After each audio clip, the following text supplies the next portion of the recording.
Are you ready for the truth? Bring it on. In this present crisis, government is not the solution to our problem. Government is the problem. Do you want the whole truth? I don't think you're ready. Governments don't control things. A government can't control the economy without controlling people. It's Crane Durham's Nothing But Truth. Here comes the truth. Welcome back. Crane Durham's Nothing But Truth. So, since the Zimmerman verdict, we've been hearing a lot about race. We heard a lot about it before, Crane. Yes. But the verdict would tell you that it was a non-issue. The evidence would tell you it was a non-issue. So why did it become an issue? Well, the Department of Justice and teaming up with race hustlers using tax dollars to spread division, and the narrative that was put out there by the mainstream media, the false narrative that continued to be promulgated with lies. And as recently as last week, as I pointed that out for you all, which wasn't terribly hard, by the way, and I appreciate newsbusters.org, but it is pretty Captain Obvious. But it's good to know that, well, they're not telling the truth. Why is it good to know? Because if the world were like President Obama and the left would say it is, it would be a pretty awful place. And the people that are on the Springer show stage, dressed up in sheets and berets and sunglasses, would be the mainstream. But there is something behind this. And to understand what is behind this, we go to Angelo Codevilla. He is a professor of international relations at Boston University, a fellow of the Claremont Institute, a contributor to affluentinvestor.com as a Jerry Boyer-run publication, and he has served as a U.S. naval officer, a professional lecturer at Georgetown University, and a senior research fellow at the Hoover Institution at Stanford University. Author of many books, including The Ruling Class. Ruling Class Watch is the title of your section over at affluentinvestor.com. And Mr. Codevilla, first and foremost, thank you for joining us. Well, you're most welcome. Let's hop right in. You heard the intro. Tell me something. What's behind? What is there a strategy behind this division that we are seeing laid out by this administration and those on the left? Oh, sure. It's simply gaining a few more percentage points of the black vote, and on one side, and also making an awful lot of affluent liberal supporters feel better about themselves, i.e., strengthening the ruling class coalition. This is a purely political maneuver. It's ultimately short-sighted and counterproductive from the standpoint of the country, but it's working really reasonably well for its intended purpose. What you've got here is a conflict between the legal situation of the legal substance of that case and the political reality of the case. It was clear from the very beginning that there was no legal case against George Zimmerman. If ever there was a case of self-protection, this was it. Obviously, you know, if you're got a broken nose and your head is being bashed in, what are you supposed to do? Say, please continue? Mr. Codevilla, just real quick. You know the response that oftentimes we'll see on the Facebook page where people are debating this back and forth, or they'll say, well, he should have gotten back in the car. Well, yeah, sure. All of that may be so, but it's entirely irrelevant. Once someone is beating the heck out of you, you really don't have too many other options than to use whatever you've got. So, but that's as a legal question, that's just beyond debate, and the jury saw it that way. And it was obvious that it would be so. It was also obvious at the time that there was a political constituency for saying that America was racist, and that these two facts went against one another, They were incompatible with one another, and that this incompatibility would, in fact, feed the political agenda. And so it was pursued. And as I say, the left probably, almost certainly, strengthened its own internal cohesion, not by very much, but by a little. And that political cohesion came at a very, very high cost to the country. The ruling class, could you define it specifically, what groups, and if you have to use identity politics terms, feel free, just for clarity. Well, look, the ruling class consists of most office holders in this country. It consists of, especially non-elected office holders in this country.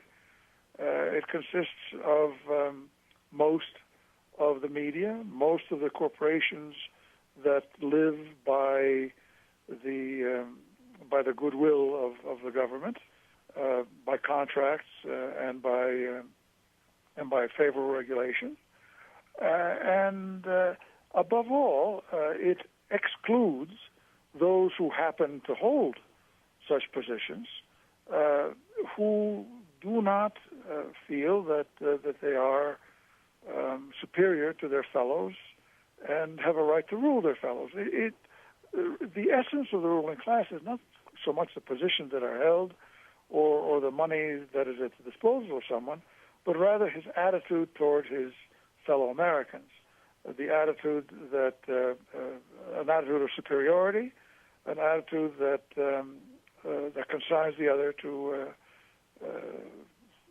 a position of permanent inferiority.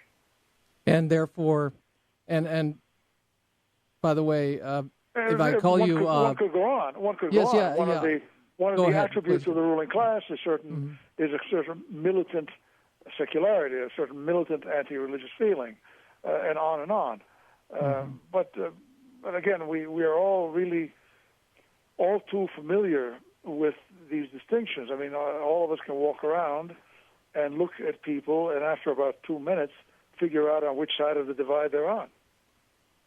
And Professor Codevilla, if we are looking at what happens, I made a comment earlier on in the show about what I see coming out of the administration and those on the left is killing the American dream, is killing the idea that you could start one place, move to another, using your godly gifts and freedom. And as you've described, and obviously it's not a new idea, geniuses like you put it out for the rest of us to understand fully. My question is this.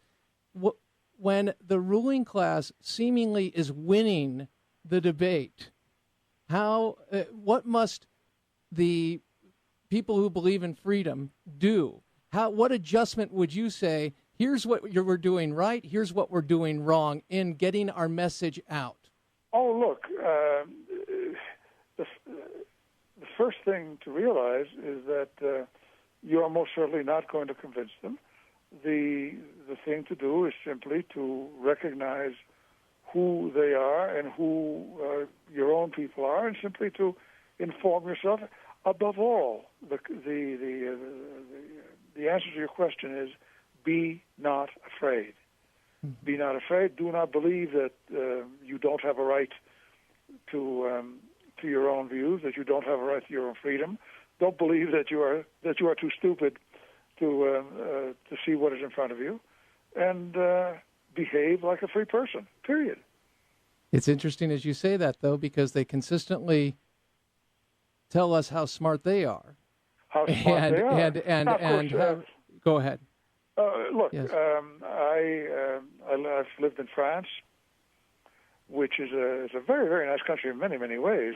One of the nicest features of it is the weight they give to exams. In France, you get ahead in the bureaucracy and in society in general, largely by examinations. This is a very good antidote to vacuous claims of smartness. Obama is a perfect example of this. He claims, and everyone else claims, that he is so terribly bright. Well, where are his SAT scores? Not that SAT defines anyone particularly, but what tests you have passed, what grades you've gotten in your tests, and how they compare with others certainly is relevant. Yes, sir. You see my point. Absolutely. What about? Besides, go ahead. Yes. Intelligence is not it does not entitle one to rule over someone else. The U.S. Constitution, the Declaration of Independence, says that all men are created equal, and we are not subject to others because of any personal attribute. Abraham Lincoln, in his argument with Stephen Douglas, conceded that the Negro was in general less intelligent than the white man, but then he said there are people who are more intelligent than you, Judge Douglas, and if the Negro is rightfully enslaved, then those people who are more intelligent than you can rightfully enslave you. and amazing that using his own rhetoric to defeat him in that way, his own line of thinking. And let me ask you this, Professor Codevilla, just in the remaining time, what we saw, whenever I see President Obama or any liberal really confronted in a fair debate, and what I mean by fair is just the opportunity to go back and forth and go beyond a 60-second answer for the entire healthcare system, I see them get destroyed. And is it one of the things that they're trying to convince us is, hey, debates don't really matter and don't worry about it, but just trying to silence their opposition? Their whole goal is about silencing their opposition?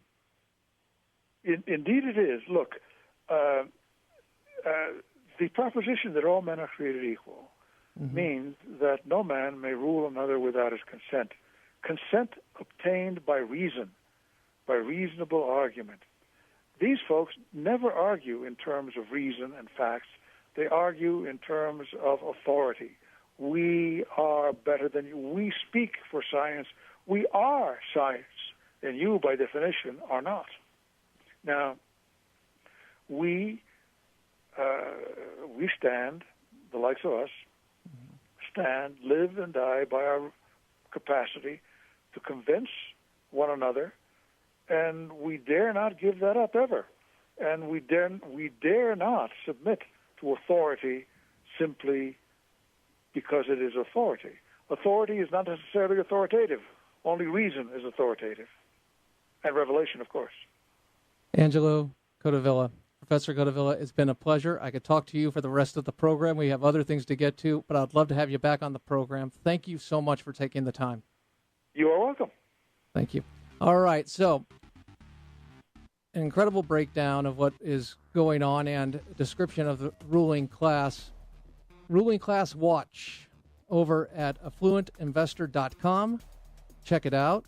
Wonderful article. Zimmerman verdict and national dissolution. Crane Durham's Nothing But Truth. The rest of the story, a couple more things you have not heard promised on the flip side, and believe it or not, they have to do with what we were just talking about. AFR Talk.